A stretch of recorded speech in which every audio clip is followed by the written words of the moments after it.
Good evening, my friends. I hope you've had a good weekend. I'm sorry about missing last Thursday. I still have a cold, but hopefully we'll get... Oh, it just became fuzzy. That's interesting. Let's see if I come back. Okay, there we are. That should work again. Yeah, so I'm sorry I missed last Thursday, but we'll try to do another session today. There won't be any guiding today because I'm not sure my voice will manage to last through. Hi Jack, hi Mats. Nice to see you. But it's still nice to come back. I almost thought about coming and just sitting and not saying anything, but I felt I was so sick last Thursday that I just I can't make it. Hey Stephen, nice to see you as well. Did everyone have a good weekend?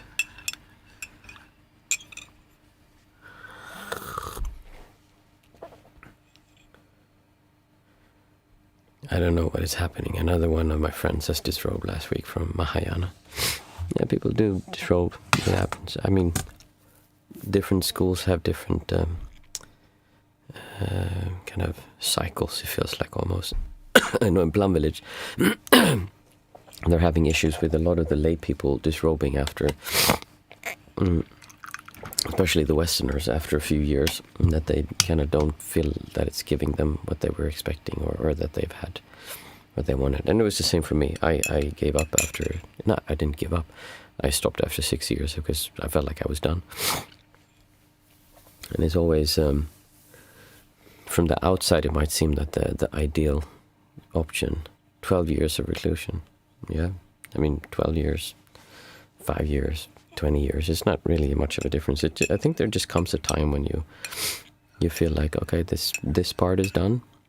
I feel like I've had much better practice after disrobing, but, and the main but here is that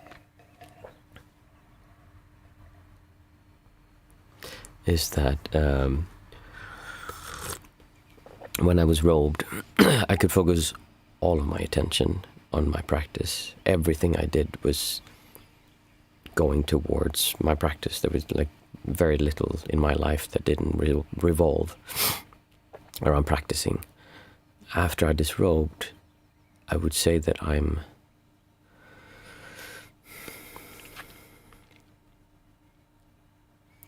more convinced that it's possible to do this.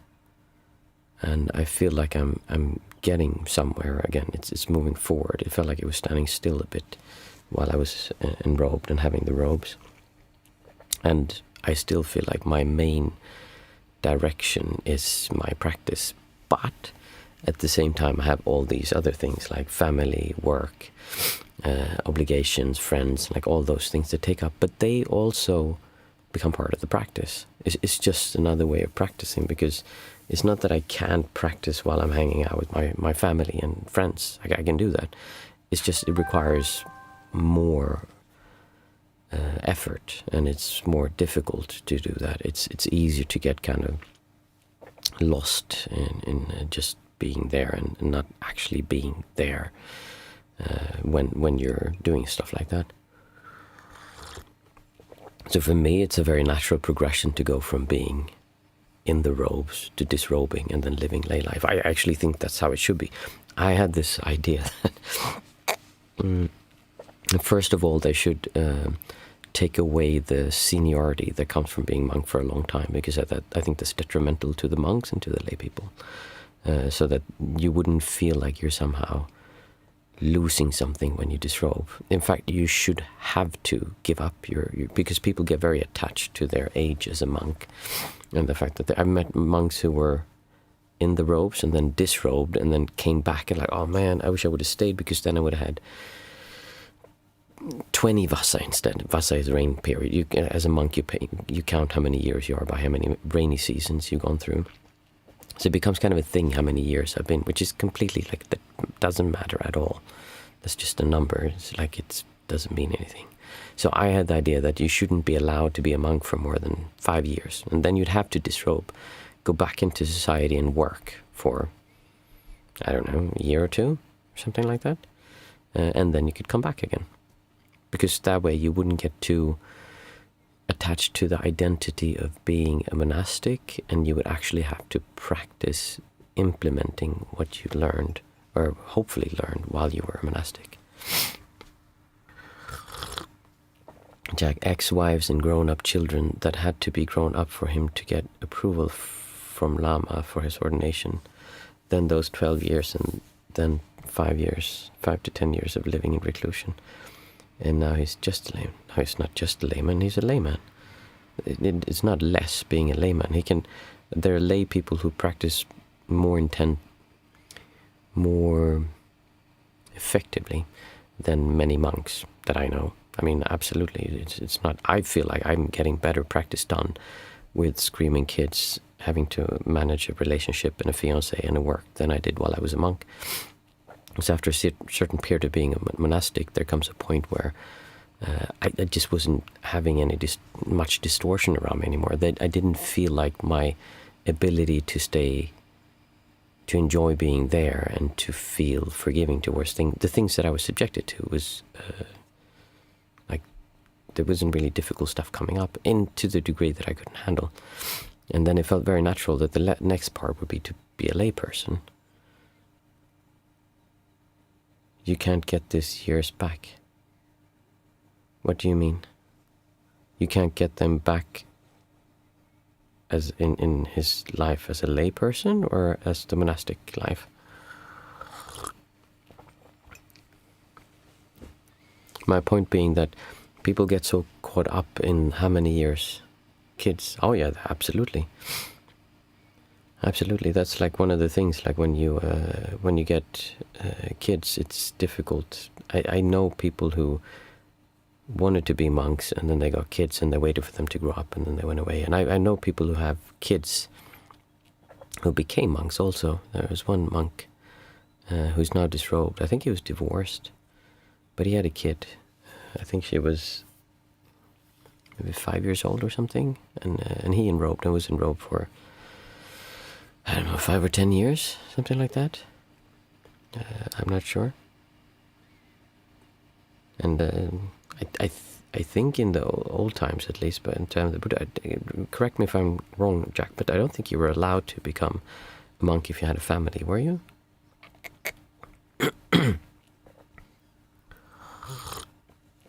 I know that there's at least some traditions that do allow it, but yeah, I'm not sure what the rules say exactly.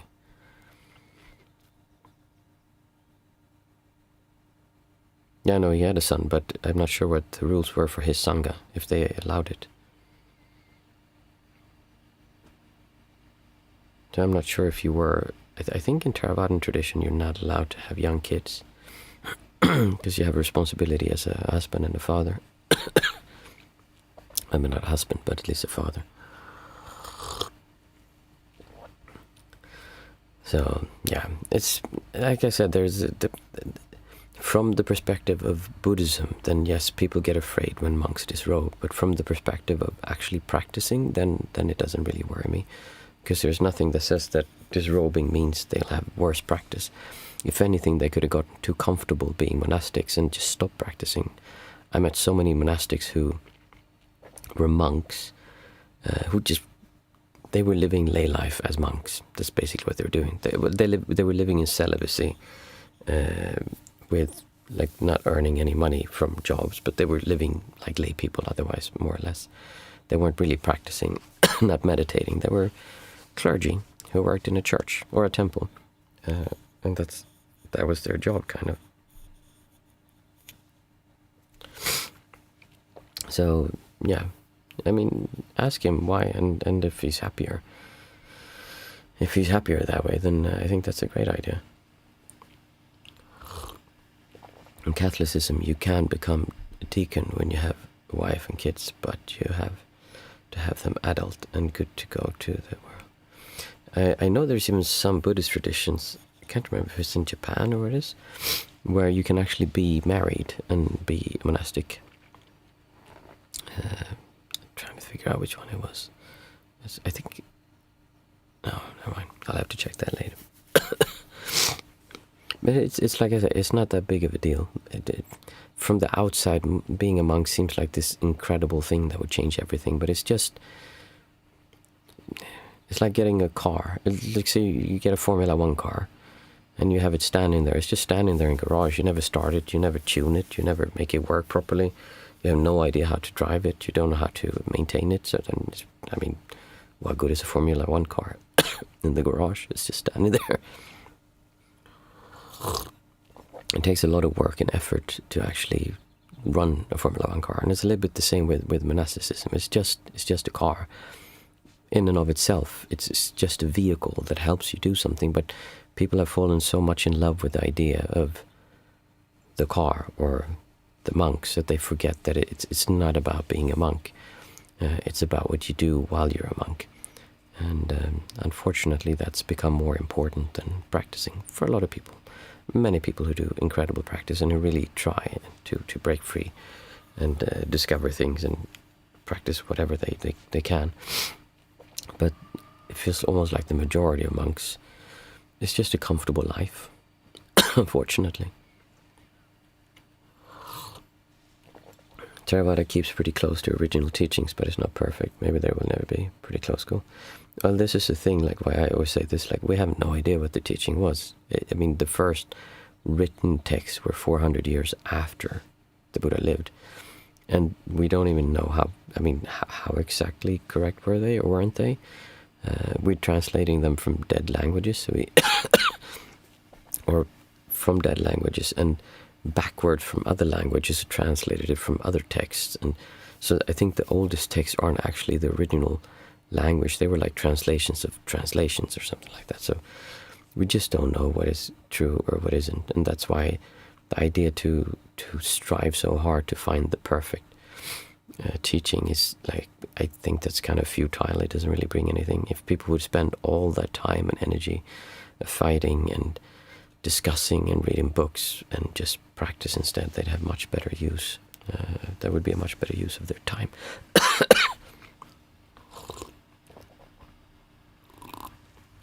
Is my belief. Four Noble Truths hasn't changed much, I think, and the Eightfold Noble Path has to be pretty clear. Maybe. I mean, how do we know that for sure? It could have been that there were four different teachers who kind of came together and said, okay, we're going to come up with the Four Noble Truths, and then they had different opinions, and so they said, okay, this is what we can come up with, kind of. And then the Eightfold Path is not something that goes through all Buddhist traditions, so we don't know if that's just a Theravadan thing. Maybe this was just the school that came after the Buddha, and they came up with this idea of the wheel and the Eightfold Path. I mean, we don't know. I'm not saying it isn't so. I'm not saying either more. I'm just saying that people, we want to believe that we know what it is, but we just don't. There is one of my favorite, I don't speak a lot about scriptures, but there is one of the most important scriptures, I think, is called the Kalama Sutra, which basically says, in brief, don't believe anything just because the elderly in your tribe has said so for a long time. Don't believe anything just because it makes sense to you at first sight. You need to investigate it and see clearly. Don't believe everything that it says in your old textures, your old books, just because people have been reading them for a long time. So the Buddha basically says, don't believe it just because it's been there for a long time, which is exactly what we're doing in Buddhism. We're believing those things. So I'm not saying they're true. It's not true, but I'm also not saying they're true. I'm just saying that the amount of time and this, no, it's like this, it's not like this, it has to be like this, or believing that it's important that you figure it out, that's part of the self, thinking that that's important. In the end, it doesn't really matter. Yeah, you're welcome. And the way that you can see that is, how do you feel? Like, I just focus everything on distortion. If anything, I see all Buddhist teachings and then I try to narrow it down to what's the smallest thing we can get to. And if there's anything that kind of we can agree to that all Buddhist traditions have in common, it's dukkha.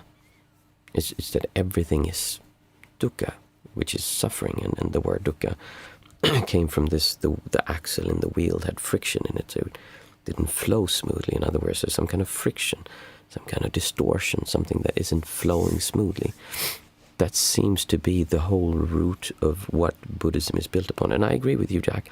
I think the Four Noble Truths are like pretty much, that's like very far down from all this fluff to like, okay, what is it that Buddhism originated from? It seems to be from there.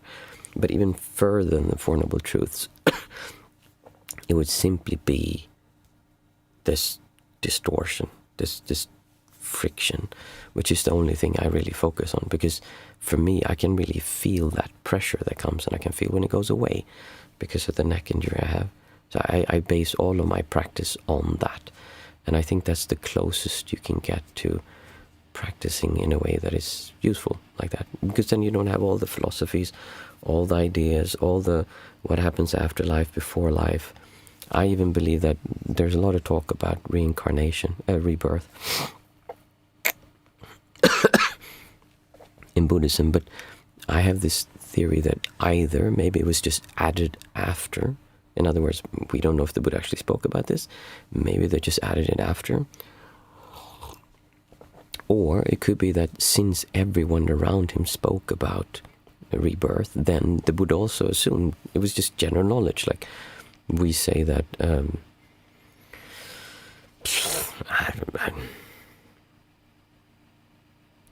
was going to say the American dream, but then, like, does anyone really believe in that?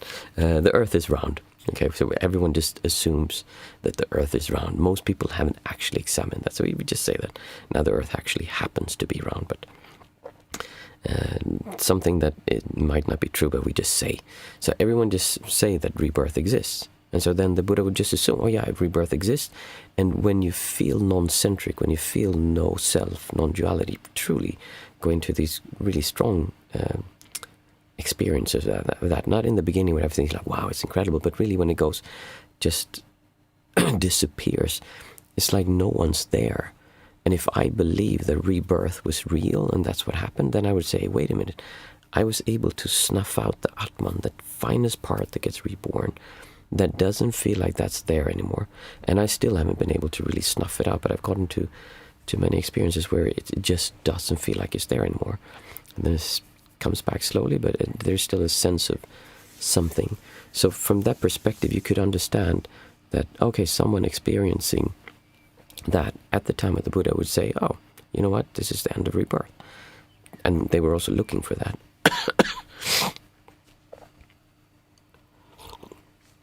Now that assumes that you believe the Buddha is a normal person and not a divine deity kind of, or beyond deities like they do in Buddhism, which again, it's just a belief. That you may as well say that God is real or Allah. It doesn't matter. You're just choosing something to believe on. That's nothing we can know for sure, and your practice isn't affected by you questioning everything, which is actually what the Buddha asked us to do, to question everything. Jack is saying, Sariputta, Ananda, Pindula, those are the ones that if they would achieve the Buddha state, then Siddhartha wouldn't be so much of a deal.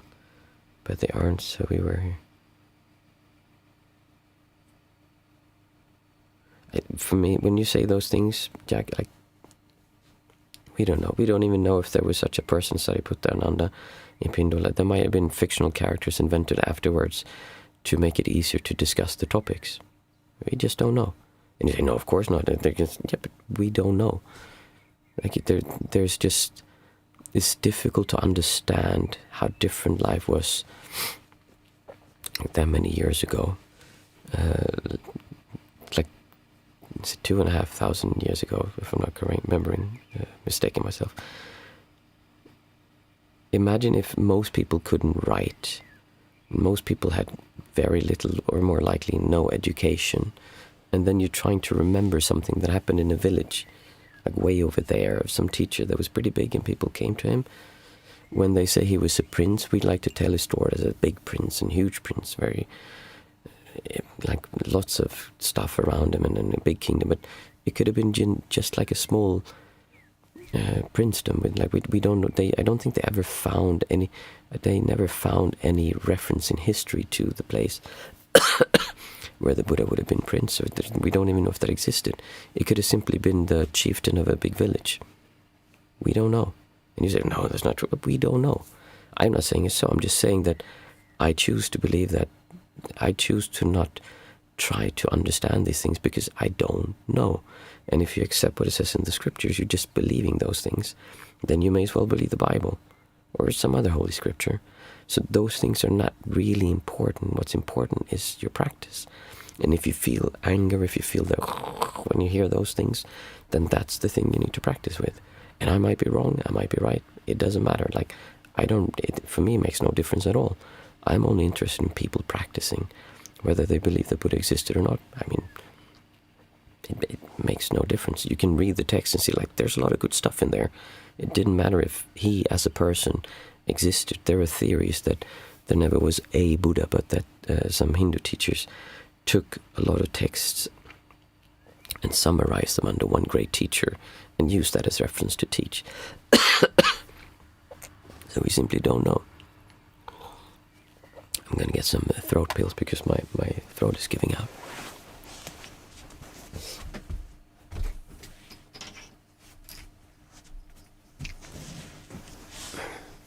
And again, sorry for that. This is not at all to disrespect or offend anyone. I'm just saying that you should ask those questions about your beliefs, whoever you are watching this, because we don't know. And if you do believe you know, then look at all the other people who believe differently from you. Why would they be wrong and you're right?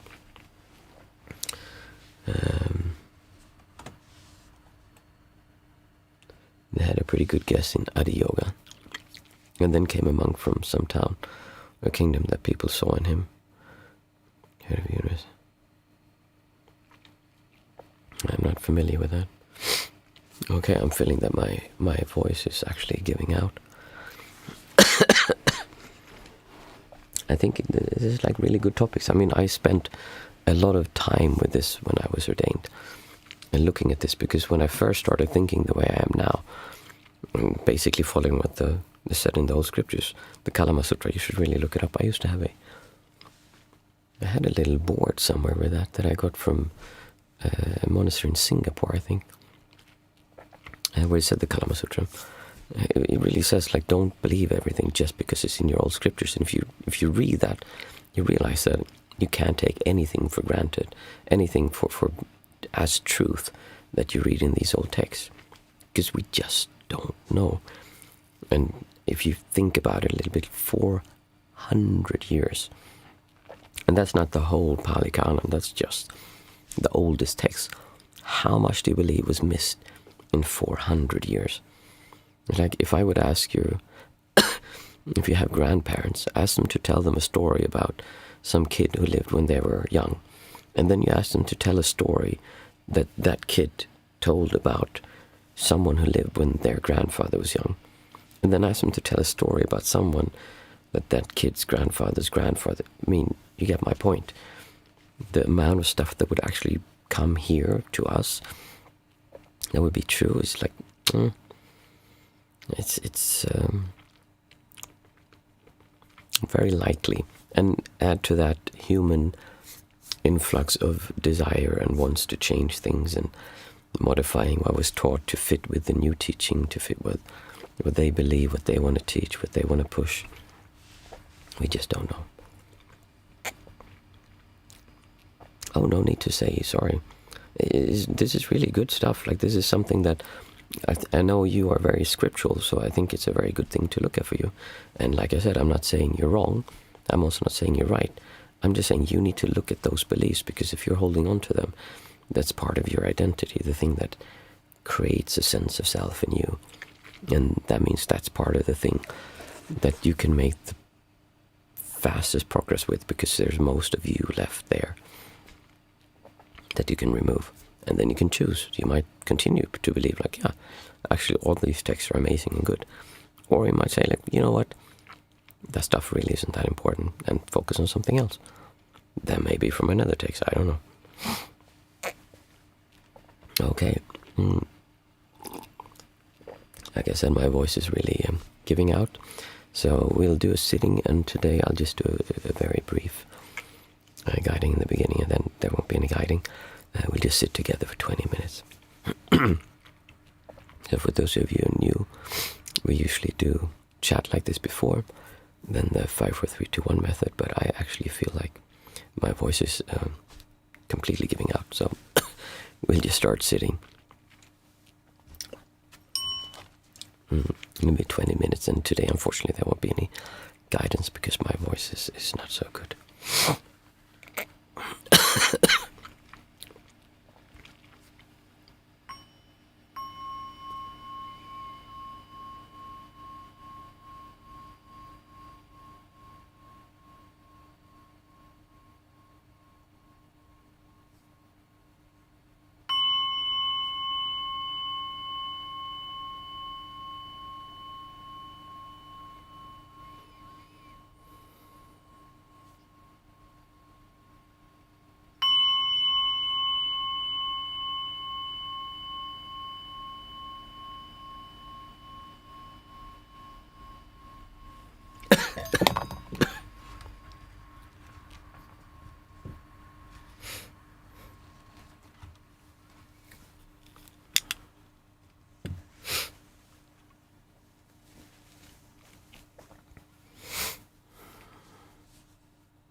Thank you for a nice sitting.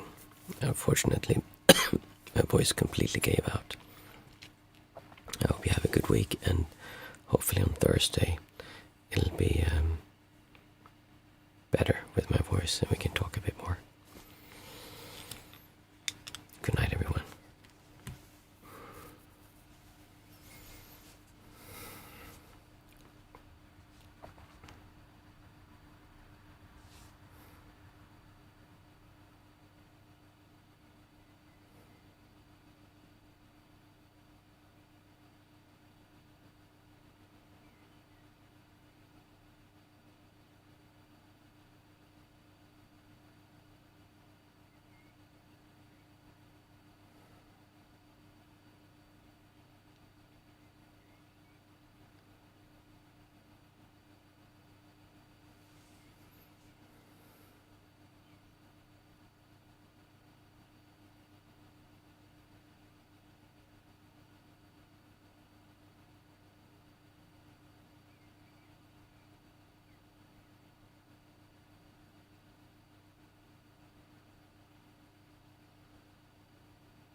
Oh, I'm sorry. I thought I thought I pressed the outro. Good night, everyone. Again.